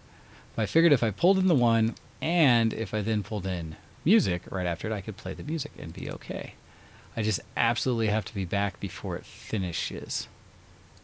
So we'll see how this works. But I'm going to do, because it makes me fun, we'll do some Leo because he gave us permission and we haven't listened to him for a little bit. Let's do this one. And so from there, hopefully this will play and not freak out. For you guys, I'm going to get rid of that. And I'm going to turn me off and the audio for this on. And hopefully this will work. I'm not breaking things. I'm trying to make things work in real time. That's the difference, Tromat and Copy. Everything is not buts. This will work. Watch. I will do, although desktop audio is not the answer I wanted because it means other things can come through. I will do this, and then as I start playing this, I will turn me off. Oh, that is not the one I wanted to do. Okay, this is not you, Copy. This is going to be Seancaster, so I don't even know how old this Sting is. So this will be, yeah, this will be interesting. I got to find where the other ones are. All right, here we go. So Seancaster is going to be saying email, and then it'll be a song from Leo. Yeah, guys with your icons in there. If you would like to email the show, please email showx@vtwproductions.com.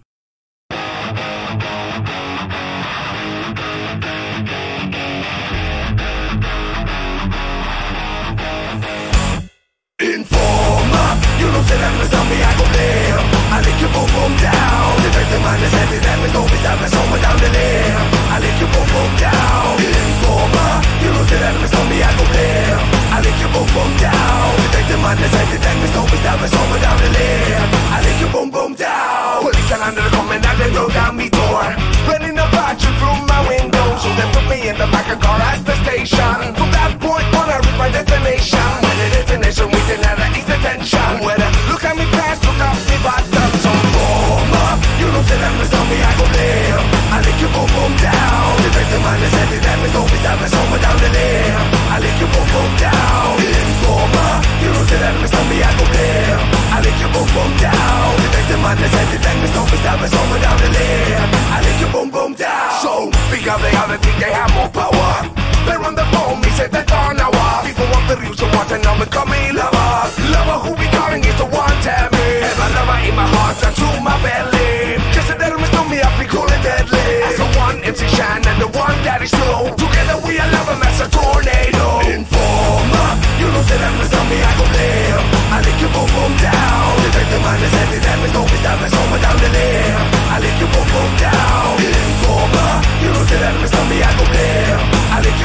They never left her at Ollie. Yes, and daddy's told me how the Rome dance man. I'm home between the dancing in that nation. You never know that I'm a study, I'm a boom shakata. We never lay down, platinum or cardboard box. Yes, and them is for me, I go reaching at the top. So, for my, you know, said I'm a stomach, I go clear. I lick your boom boom down. The victim man is headed, that is always down, that's over down the limb. I lick your boom boom down. Informer, you know that I'm a stomach, I go clear. I lick your boom boom down. The victim man is headed, that is always down, that's over down the limb. I lick your boom boom down. Why would he? Why would he? Why would he? Why would he? Why would he? Why would he? Why would he? Why would he?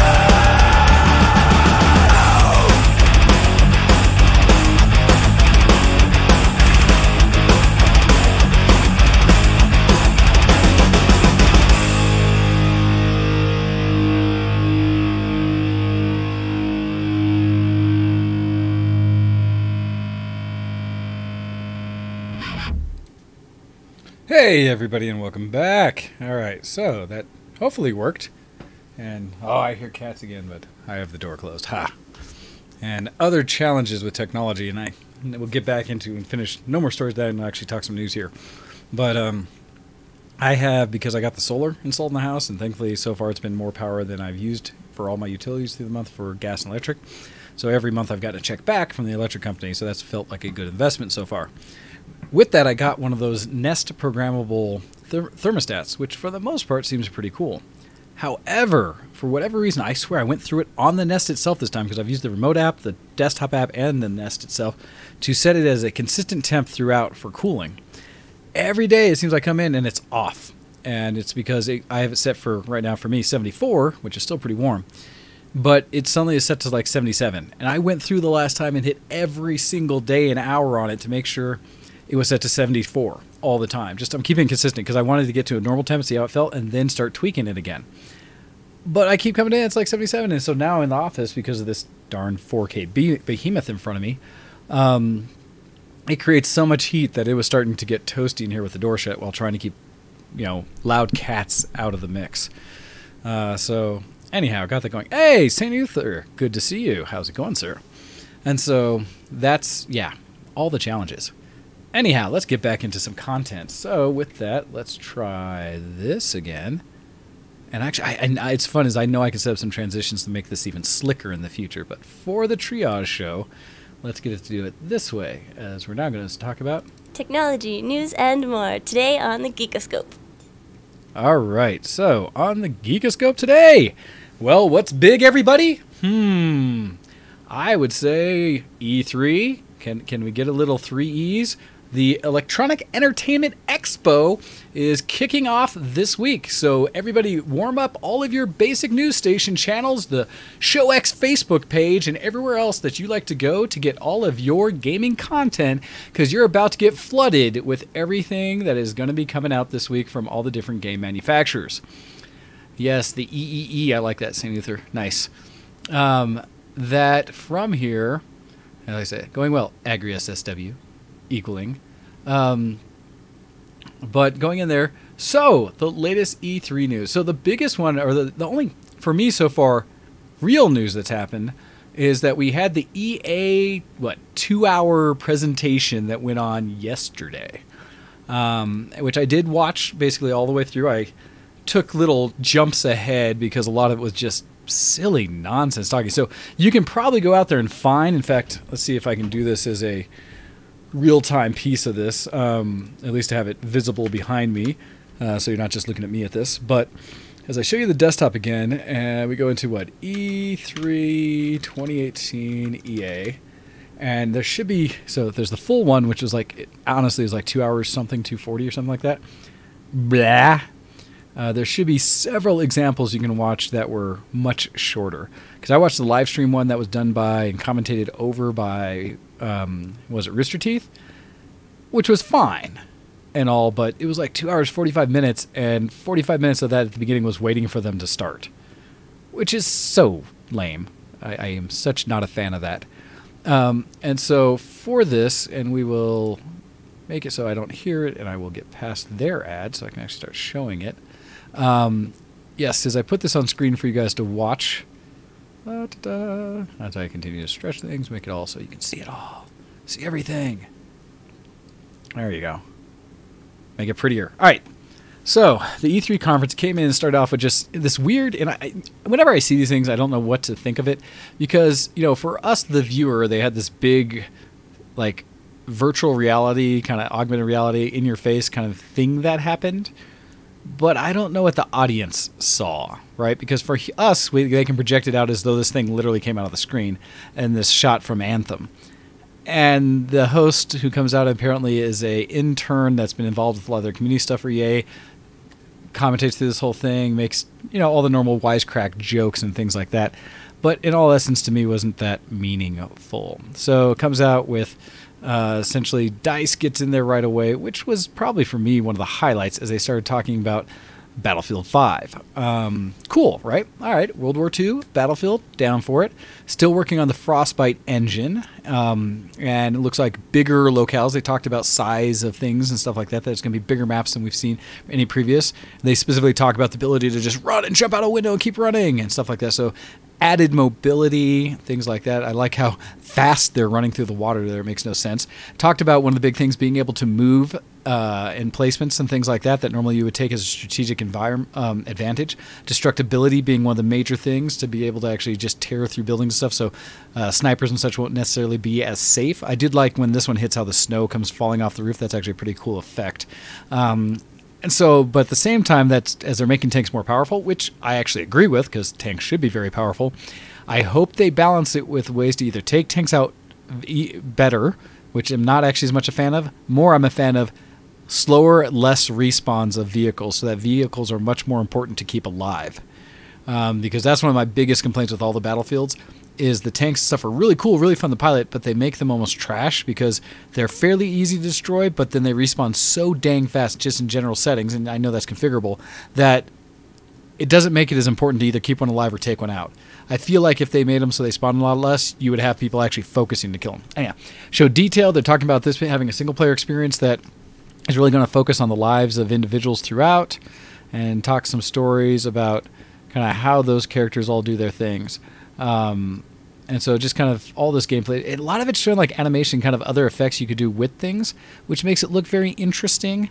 So hopefully, in essence, kind of this whole dynamic battlefield that is not just the same point over and over, that depending on how people are playing, it's going to make a difference for what it is you're seeing. So that to me is actually pretty cool, and I'm pretty hopeful that that's going to do everything. So we'll see. Battlefield 5 to me looks interesting, looks fun. So I'm cool about that. And I've liked the Battlefield series. It's funny because these ones, they don't really say what they're showing right away. But next it went into soccer, FIFA 19, because that is one of EA's probably biggest franchises that's still out there right now, because soccer is played everywhere. So they had a big thing talking about soccer. I didn't really listen to it. I kind of skipped through because all of the sports franchise ones to me is just the next iteration of that sport. And so until they do something monumentally different, it just doesn't speak to me. It's like, and okay. So that one I just don't care about. This was interesting. They were talking a little more about mobile stream playing. I forget what they called it, but essentially that you'll be able to play any EA title, so this is their own streaming service again, through any of your devices, mobile, PC, console, things like that, to get access to your entire EA library. So it just seems like an extension of Origin, I guess, maybe, I don't know, but like subscription based or something. I don't care because I own a PC and I'd like to buy my games and I have enough strength to run it. So that's one of these that I just see a bunch of people doing it where everybody wants their own service. Everybody wants you to pay monthly to them, not just to buy games. And so this is just like another example of it to me, and I don't care. Then this is just showing some of the titles that will be available on it right away. They went and talked to a guy in the audience that I forget what manufacturer he's from, if he was EA or just a sub. They then went into Battlefront 2, basically saying, hey guys, I'm sorry. Sorry everybody, Battlefield was a bad launch and we did bad things. Please forgive us. So that was Mr. Lumberjack here. The entire time was just talking about, hey, we fixed and balanced everything because we know we were douchebags. Oh, and we introduced some new features over the years. If you guys haven't seen that, we'd like you to look back and hear some of the things we did. And some different modes. And one of the big ones we did had Ewoks. So go play with Ewoks and enjoy that. And it's funny because the commentary from the guys at Rooster Teeth talked about how the videos they played kept looping. I was like, wait, didn't we just see that again? They talked about the new moon and this being their biggest environment because it's going to be the whole area, I forget the name of the planet in the series, where you have General Grievous, which is a character I actually really appreciate. So we'll see what happens with that. But then they also talked about younger Anakin, which I do not care about. And what was it? Because they showed Grievous and and there was some questions about that. They didn't show an avatar or picture of either young Anakin or Dooku, which is the other one they announced would be part of it. Let's see, I kind of want to do show if it's in there. Nope. Okay, so this is the next release they did. Actually, this one looks fairly cool. Unraveled 2, which is, to me, very similar to like the some of my favorite PlayStation Sony games, which were the Sock guys. So, oh, crud. What are they called right now? You know which ones I'm talking about, guys. But this one, they went a while with this showing Unraveled 2. But essentially, it's a co-op experience where you can play it by yourself or with a friend in co-op. When you're by yourself, if you run your one character together, it can be both yarns, both the blue and red or such, tied together. Whereas when you separate to do some of the puzzling, they are connected but are the two different colors since they split across. And if you're playing two-player co-op, this is a point where each of you would be controlling the other one. Thank you, Sandy with Little Big Planet. That's the original that I loved. So it has, to me, that vibe heavily, which is cool. That's fine. And interesting. I like puzzling aspects and stuff. It looks very puzzler. So here, saying, hey, look at me, so the other one can come back and follow and connect thread all the way back through. But this one actually looks like a lot of fun, so I'm excited for it. We'll see what happens. Continuing on, though, like I said, I never played Unraveled 1, but people seem to have a lot of like, hey, cool, I want that. And so we'll see what happens with it. The next one they showed, what was this? A Way Out? Or no, they just talked to that, I guess. This gal came out, had a lot of enthusiasm. She was showing one that was real interesting. Is it kept showing Sea of Solitude. There's just this like front play back and forth screen over and over again. Which this alone, when I saw this, was like, what are you talking about and why do I care? I really didn't get it. And it was kind of the same thing where it just talked about, we got all the stuff about the way water plays a part of it and mood and stuff like that. And really, they should have done this the other direction. Because when they played the actual trailer for the game, like without just her talking with no context to what it really was, this, once they play it, was like, what? What is this? There is so much like atmosphere to the actual trailer that they showed, where these characters look amazing, and the animation and kind of consoling style and whatever is happening here is really interesting. And so instead of having her talk for like however long that was about her feel and what they were trying to accomplish, they really should have started with this and then talked about it a little bit, because now I'm interested. Sea of Solitude looks really cool, but it's the artistic direction with it that makes such a key part of it, not whatever she was saying.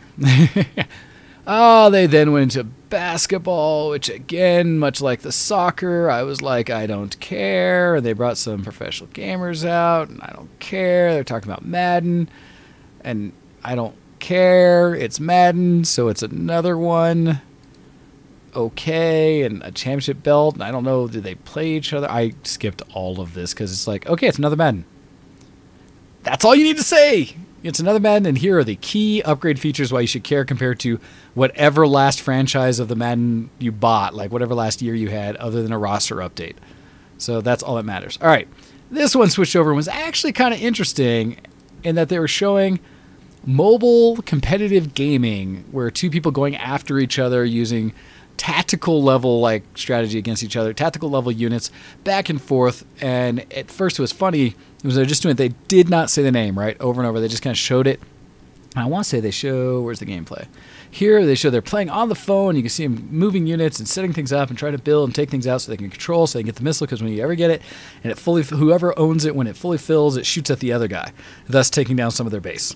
Main gameplay of it. Cool, awesome, fun. Looks neat in the sense that it's back and forth, back and forth. As they still weren't saying the name, the thing that people noted that really made sense was the actual resource that's being gathered and done. And if you pay attention to the actual resource harvester, I think it's pretty easy to figure out what this game is. And just watching how the units kind of form and the shape and look of them coming from EA. Yes, everybody, this is a mobile competitive version of essentially Command and Conquer. And somewhere in there they have, there we go, the actual screen of it, where they talk about it as what, Command and Conquer Rivals, I believe is what it's called. Yes, Command and Conquer Rivals, which could be interesting. I'll see. I mean, that looked like very simple gameplay, but it could be cool. And this is kind of the actual trailer for it, where, in a way, watching the gameplay first is fine. That's cool, because I want to see what actual gameplay looks like. Trailers can be anything. Every time I see Clash of Clans commercials, I'm like, nope, that is not the game. So this one does at least look interesting. And if it's mobile enough that you can quick play, depending on how long games take and such, could be fun. Gosh, we haven't seen anything from Command and Conquer franchise for quite some time, so that could be neat. We'll see. We'll see what it turns out to be and how dynamic it really is. Because that seemed very simple, very fast, so don't know. Little arena, essentially, so. I am curious. Hey, look, Kane. But next thing that was actually what everybody, I want to say, was looking forward to. They did some stuff about charities. And then I want to say this is where they then switched over to the only reason anybody actually showed up. And this is, notice, game engine footage. So this is very much a, we put this together, this clip, to look pretty. Not necessarily representative of the game itself, but everything in it was from the engine. This is, of course, Anthem, which is, as I've heard a lot of people put it together, saying EA's last cry to be relevant outside of the sports industry, because they just really haven't been doing a lot to make people happy. I don't know what engine this is running on. I think it maybe said Frostbite, but I don't know for sure because it is expansive looking in the way the world comes out. It's pretty. It's pretty as heck. But again, in engine versus in... I don't know what to say. Could it be pre-rendered in engine? I don't know what you want to say, but it's not gameplay. Looks super pretty. The whole essence of what they did with Anthem is to say this is a cooperative game where you are on a planet that, how do they put it, the gods of creation were working on and kind of left it in process. And so there are elements in it where things are still being created, but things are being destroyed and they're in conflict with each other. And you are going through and fighting amongst it. I don't know if you're fighting against a specific part or not, but you are fighting amongst this ever-changing world. It's pretty. It's futuristic. It also has elements of monsters and stuff like that, so that's cool. Not knowing what the gameplay is really going to look like, it's kind of who knows. But they do show these massive units, stuff like that, so it looks interesting, right? And it's definitely getting all the hype. They did a little making of, and I want to say they jump into a little more footage that looked more like gameplay. You got concept art, or was that mostly concept art? But they do talk about that you have a combination of being able to play it as a team. It sounded like up to 4. And again, this part looks more like gameplay, which is kind of nice. It maybe gives you closer to what it might be. The other side, as they said, they're going to have an area which is kind of your own hub, which is a single-player experience that you go off to between missions and do maybe some actual mission work or just level up or things like that, and then come out again and group up to do more. But these parts actually look a lot more gameplay-like, a little more believable, mixed in there with some of the potential still kind of pre-rendered stuff or game engine things. So we'll see. It to me felt like kind of a blend. I was telling my cousin Hostel earlier, a blend between, what was the one we played for a little while? Firefall, the kind of bug spacey one. Firefall and Destiny. It's kind of like, to me, those two had a baby. And it looks, yeah, exactly, Tromat. It looks pretty, but we'll see. That's still a ways to go. But that's the one that they've been teasing probably the most for saying, love us, do things. We need to be relevant again. They showed kind of like, 4 classes, Ranger, Colossus, Interceptor, and Storm. So 4 classes in there. I don't know if you can only play 1 per group or no information, right? It's just they talked about it being this experience that you guys will love to play. So we'll see. But hey, Copy, your new computer should be able to handle it. So there's that. And I want to say I'm kind of bouncing around through the little preview. Was there anything else that was actually relevant in here? Because again, it seems that reminds me so much of Firefall. Prettier, mind you, but kind of the mechanic of gliding. So I don't know if that's truly that you can fly or not. But so that's pretty much covers everything that EA showed. Why is it relevant? Well, they were the first ones to do a full press conference. We should be getting, was it Sony's? I have a schedule I went to look for. And so let me bring that up. So let me go ahead and shut that off. Thank you, guys. Get to look at my face again. But as I was looking through that, I thought I'd opened up one somewhere. Was it on a different tab?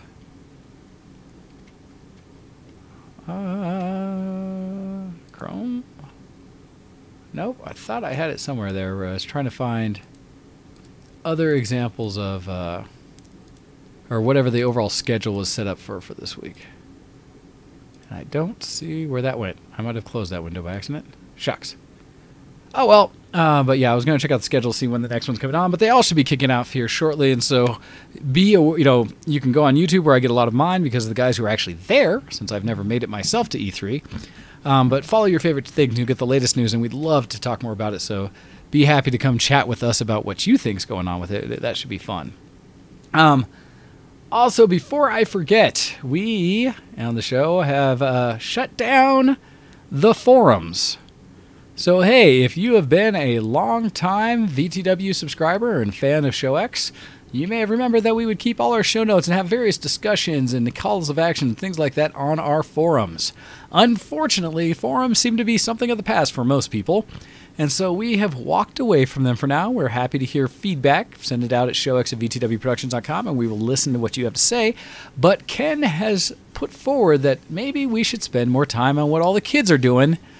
And so we have now opened up a Reddit subreddit for ShowX.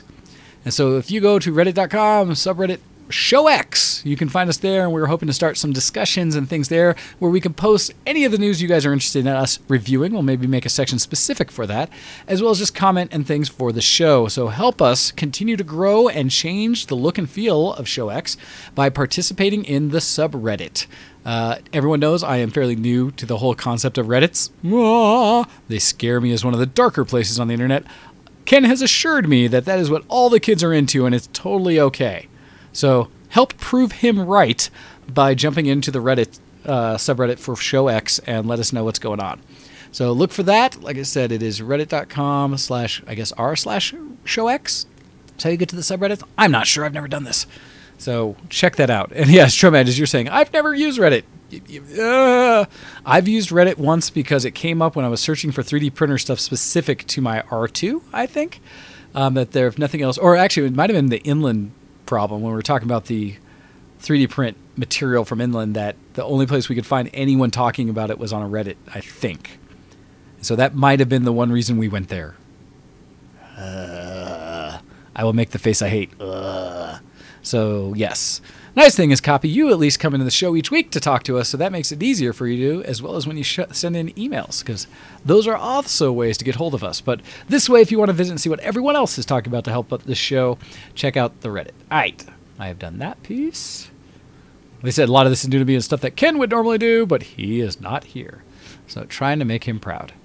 All right. I already talked about Google I.O. before. And net neutrality is basically dead again, since that keeps happening and we don't get our votes properly. But I do have emails into the show email that I sent for other, let's see. Nope, those are notifications. Thank you everyone who's following us on Twitch. That is appreciated. We want to get up to from Wayne. Ha! Let's see, this one. Oh, that was the one I sent into the show when I was gone. I don't know if Ken ever read that one. I didn't get to see, so if not, no biggie. The next email I sent in was actually about VR streaming. And is that the last one I have in there for news? I think so. And it is okay that you're not using the Book of Faces, Miss Copy. It doesn't matter. Let's see. All right, I have a news article that was very specifically looking at how, so for VR, and this is specific because I have VR, and I actually have some games I'm really enjoying right now, but I haven't been able to game because the computer died, so I'll try to get back into them. Most specifically, Beat Saber is the one I've been wanting to pimp out more because lightsaber, rhythm action game like DDR, who wouldn't want that? And it's so much fun. From that, hey, Copy, we try, right? Everyone, I still vote, regardless. I give it that shot, so that I have more force to bitch about it afterwards. Because I at least participated. But this coming from UploadVR.com. Mixcast 2.0 lets you stream mixed reality VR without a green screen. This is where I'm very curious. So, for people who don't know, mixed reality is essentially, and it works best, and this is why I'm really curious, with the Vive, not so much the Oculus, and that's because there are ways that you could essentially put yourself into the game. So the people that are streaming VR, and you can find this all over the web. Beat Saber's been a good example for if you go to Twitch and look up people that are streaming Beat Saber. Most of them are doing it on the Vive because it makes it so easy to do this. I am hoping to try this out now that I've got the computer rebuilt. Maybe I will focus on this. But essentially what you do is you set up an additional camera that watches you from afar.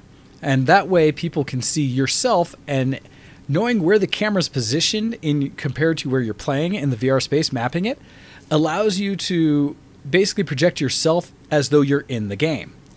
And with that, it makes for more interesting streams, because instead what I've done currently, if you're watching my past Twitch streams, is I just have the camera that, and part of the reason the camera's up there is, one, it's on top of the monitor if you want a sense of scale for how high this thing is, looking down on me. But I stand up and I can adjust it so you can see me more directly, as you'll see me play the VR game, and then you'll see what the game itself is doing. With mixed reality, it's super cool because you're actually watching the person in the game playing. Sometimes it's a little off, but if you get it all set up correctly, it's very convincing.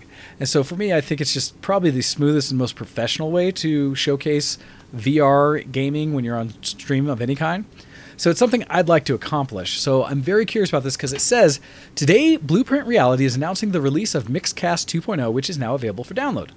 I'm going to be checking that out. And it says, the biggest barrier to more people recording and streaming amazing mixed reality videos like this Beat Saber one they show is the equipment cost. Setting up lighting sources, multiple cameras, a green screen, potentially complex recording, streaming, and other software, and getting it all to cooperate in harmony isn't easy. They've written about a lot of the early days of mixed reality capture and how crazy that was. But the issue remains that if you don't have the room for a dedicated filming space with a green screen or other extra equipment, you're probably not doing mixed reality content right now. Mixcast 2.0 wants to change that. Worth noting is that the site has not tried it for themselves, neither have I, so it's unclear if the video and images that they were looking at is made without a green screen for marketing purposes. Using their special Wild Key technology, you no longer need a green screen to isolate subjects within a frame to remove backgrounds. The Mixcast software also natively supports recording, streaming to most major streaming platforms, and doing time-lapse footage from all within the VR app. That's actually pretty cool, because that means it's one of those weird ones where you may be able to stream without having to use OBS for it, which OBS is great because you get to set up your scenes exactly how you want, but with VR, it's all in the VR, so the more you can do inside it, it might make it much better. So that's curious. Quote from the company, we've really worked on ease of use aspects of Mixcast for this release. No experience is necessary, but those with an eye for cinematography will find it put to good use with Mixcast 2.0. He continues to go on saying that literally all you need to film mixed reality content like shots from the video they provide are a VR-ready PC, a headset like the Vive, Rift, or a VR device for Windows, and a camera connected to your PC. Supposedly, that's it. Mixcast software is designed to do the rest with optional support for stuff like green screens, trackers, depth cameras, Intel RealSense, and capture cards. Which is interesting because I'm also curious if I could set up my old, actually that'd be interesting, my old Kinect, because it has the depth meters on that. I think that would be super cool to see if better ways to hack an old Kinect into my PC experience versus using it just for a 3D scanner. All right, future plans for Mixcast according to their CEO include deeper cinematography tools, distribution output options, as well as adding support for more VR hardware and cameras. The most valuable feature for us are the ones that our community is asking for. So with that, they said, a side note, yes, this is the same company behind the charming little puzzle game Awaken, which I have not played.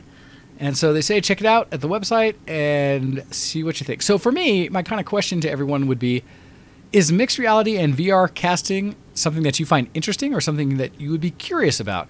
Because I know for me, as a person who has VR and enjoys it much, one, I want to be able to provide good content to everyone out there, for all of you, give you a reason to watch and see what it is I do.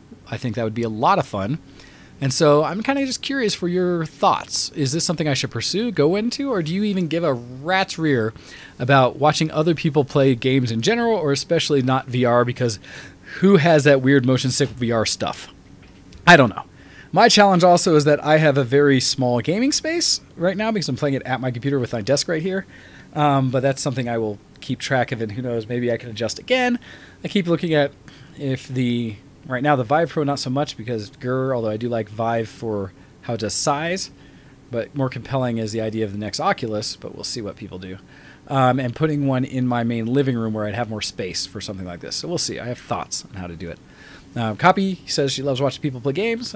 True, but something like VR, that's kind of the curiosity, is how much do you want to watch VR? And so that's something that I'm kind of asking for all of you, because how much time I invest in it, I'll probably do it myself, then just see if it'll work in this space, because that'll be definitely a hard test, since everything in here is designed for me to run into.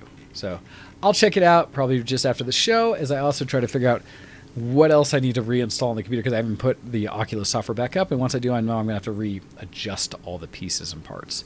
All right, so that was the email I sent in about Mixcast. Hopefully you guys appreciated that, and I will keep that in for show notes.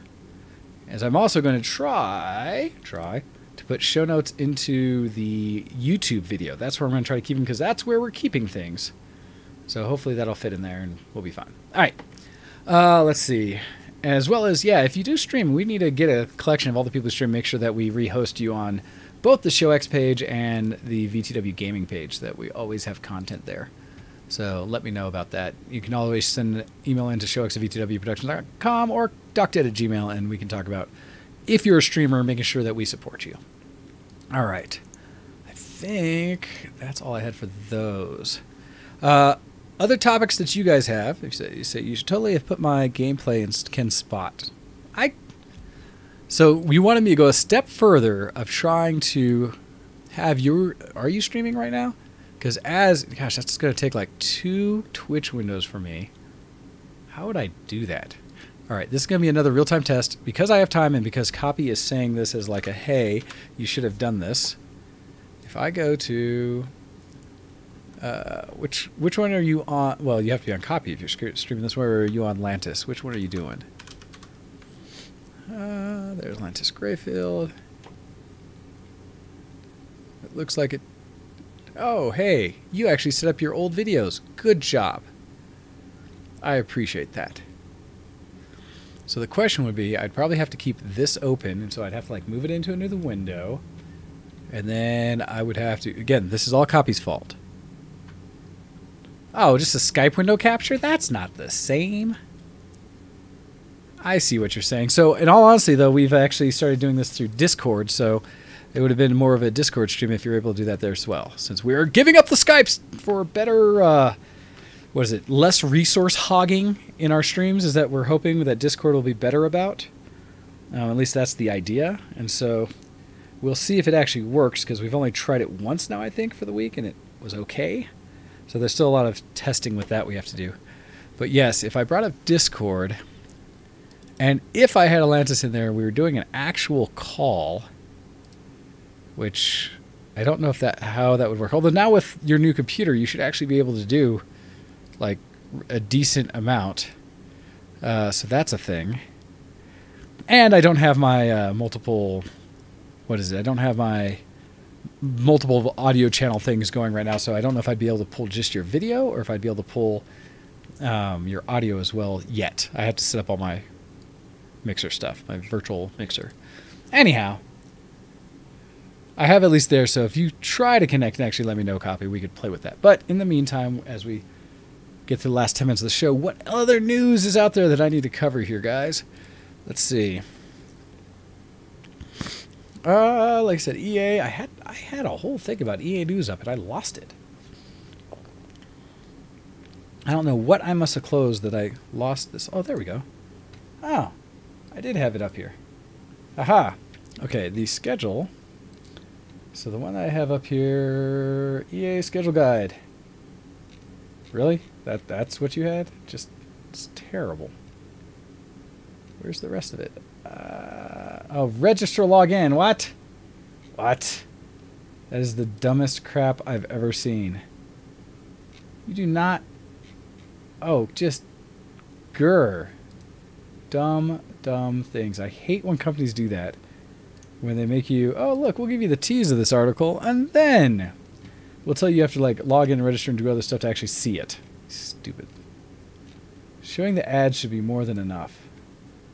All right, so it says, let's see, because today is the 10th, and this is talking about, let's see, make sure I don't have damn desktop audio stuff coming through. Talks about, we got Microsoft's press conference starting tomorrow, and that one's at, what, 1 p.m. or 4 p.m. Eastern tomorrow. And what else do they have on this list? Is that it so far? That's all? Okay. News stations, you're terrible. Why aren't you, like, actually showing me what I've asked for? Instead, you just give me, like, one tidbit. That is terrible. All right, no. I wanted to see the actual full schedule. You guys suck. Anyhow, so, yeah. We'll have the Microsoft conference tomorrow and then other things after that, I guess. Oh, wait, here's one other site. We'll try BGR. Ha-ha! BGR, thank you for not being terrible. Okay, here's the schedule. So, tomorrow at 1 p.m. Pacific time, 4 p.m. Eastern, we have Microsoft. Then at 6:30 Pacific time, we have Bethesda. That's going to be, I think, their big one to talk about Fallout 76, and we'll see what else.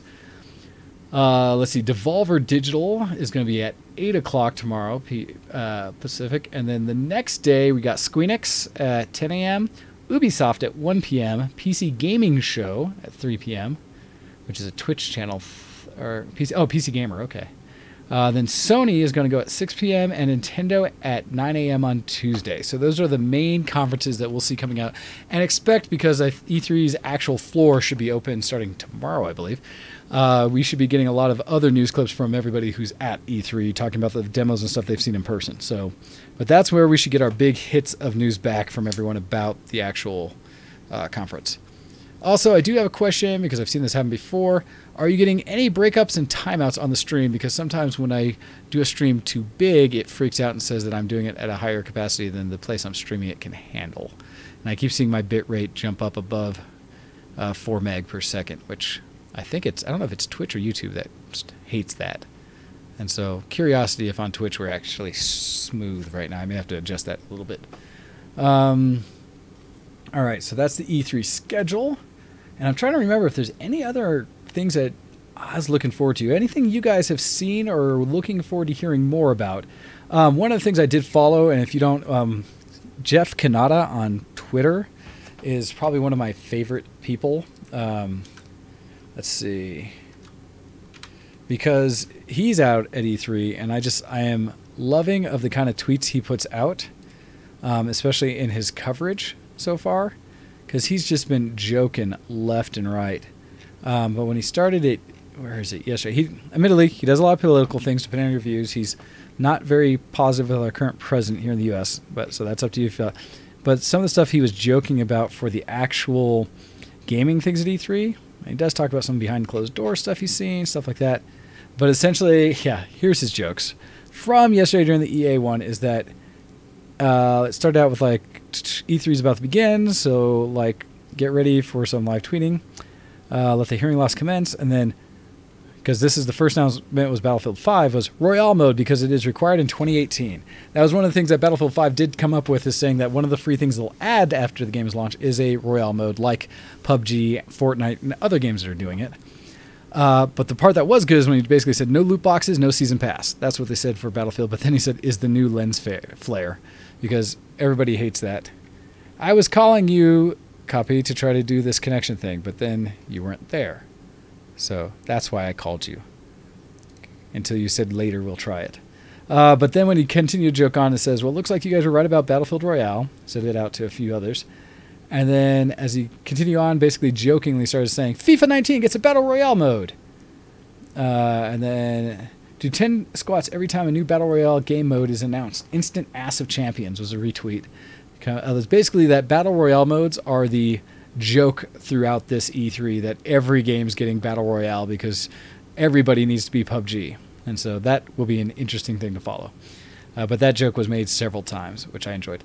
Also, on a side note, just because it entertains me and because I still have a few minutes, have you seen the posts, or do you follow by any chance Elon Musk?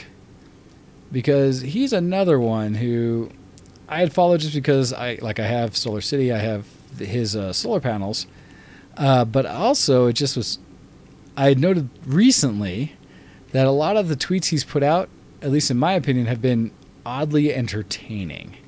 Just like joking type tweets and silliness. So it was one that, let's see if I can look for at Elon Musk. His most recent tweets said, okay, because it started out, and I don't know exactly what they're doing, but there were some pictures they had basically saying that yesterday, was it? That they were giving out the first 1,000. What was it? Oh, where did it go? I can probably follow it because I retweeted it out to a group, and so I can, if nothing else, see it in that chat, I hope. But he was talking about flamethrowers, of all things. And a silliness about saying that had just started giving away all these flamethrowers to fans. I don't... is it that chat? Gosh, it was one of these ones that just surprised me, and so I was like, okay, this is wonderful, and I need more of this. And so I was wondering, where did I post those? Oh, there we go. Screenshots I took.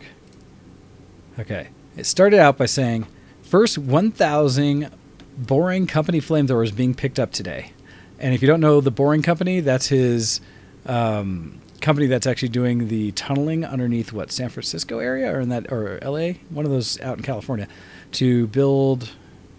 Is that for the Hyperloop? I forget what. It's basically tunneling underground for either subways or things like that in the air or such, but it's called the Boring Company, and they joke about it constantly. And then it shows a picture of a gentleman with what looks like a big super soaker that is shooting flame. The next is a couple that has a baby stroller, and it says, nothing makes your baby zone or more zen than a few gentle puffs of a TBC flamethrower. Then the next one they did is, oh, let's see, where did it go? Okay. Yep. Flamethrower, obviously best way to light your fireplace / barbecue.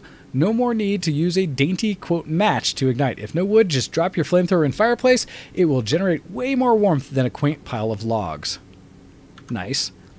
Then almost forgot, due to, and this is based off a retweet or a tweet that came back, but it said, due to recent regulatory customs rules enacted to inhibit transport of anything called a flamethrower, we have renamed our product Not a Flamethrower. That one I truly was like, yes. And then it says, terms and conditions for Not a Flamethrower. Please use as directed to avoid unintentional burning things down. For simple and concise instructions, we drew upon the wisdom in great Dr. Seuss book, Green Eggs and Ham. And it followed up saying, hashtag throw flames responsibly, and the comment below saying, I will not use this in a house. I will not point this at my spouse. I will not use this in an unsafe way. The best use is creme brulee. And that exhausts our rhyming ability. So I just threw that out there because I thought that was highly entertaining. And no copy, we will work this out offline to see about actually setting it up so that we can do streaming and stuff in the future. But I wanted to throw out those little tidbits because I was entertained. Hopefully that entertains you as well. And with that, I will call this show. So, all right, everybody, I hope you had a good time, even though I was by myself and all alone, mostly probably my fault. But hopefully this worked for the show. I would like more feedback, as you will, for not having background music, because I'm actually, again, the more I've been watching, the more I've been looking at more things, I don't see a necessary need for it. But I do have some options for ways I can do it that are a little less like painful for jumping back and forth between Winamp and back and forth like that. So I have some thoughts, but we'll see. All right. But with that, it is time for me to go. I hope you guys have a lovely day and a lovely week. And next week should be interesting because, again, hopefully Ken will be back. But at the same time, I should be downtown at a hotel that hopefully will have good internet and be doing the whole Denver Comic-Con thing. So my availability is somewhat of question. But like I said, we'll figure it out and we will do what we can. All right, everybody, I'm out. Have a good time. And the one thing I hadn't added to this yet, now that I have to go back in, is outros. And we have the Show X one, but you know what? I keep forgetting this one and haven't had it for quite some time. So let me try to do this one just for the sake of our friend Hando, because I can. So with that, bye everybody, have a good week, and we will catch you another time. You've been listening to ShowX on BTWProductions.com. See you next time!